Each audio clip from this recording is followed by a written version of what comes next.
नमस्कार मित्रांनो, आपण अनेक वर्ष ऑर्किड म्हणजेच यक्षपुष्पाबद्दल ऐकत आलो आहोत. यक्षपुष्पाचं बीजप्रसारण कशा पद्धतीनं होतं याबद्दल फार थोडीशी माहिती आपल्याकडे अवेलेबल आहे. यक्षपुष्प आपल्या महाराष्ट्रामध्ये 145 प्रकारच्या पेक्षा जास्त काही यक्षपुष्प आपल्याकडे आढळतात. त्यापैकी आलेल्या यक्षपुष्पाचे तुम्हाला मी आज सीडपॉड दाखवतो.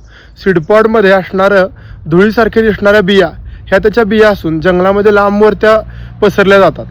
जेव्हा वणवा लावला जातो त्यात ह्या जळतात, त्यामुळे जंगलात वणवा लागला तर ऑर्किड हे समूळ नष्ट व्हायची शक्यता असते. चला तुम्हाला मी ऑर्किडच्या बिया दाखवतो. हे ऑर्किड पेरिस्टालस प्लांटाजिनिया नावाचं ऑर्किड आहे. जमिनीवर उगवून आलेलं ऑर्किड ह्याची पूर्ण लाईफ सायकल पूर्ण झालेली आहे. पानं वाळून गेलेली आहेत.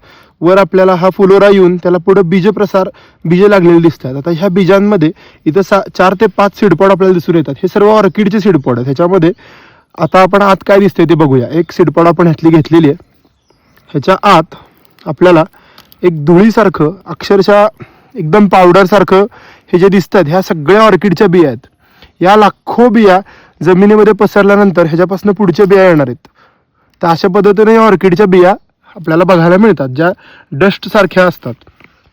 याला आपण आता फुंकर मारले की या उडून जातील आणि जमिनीत त्याचा बीजप्रसार होईल.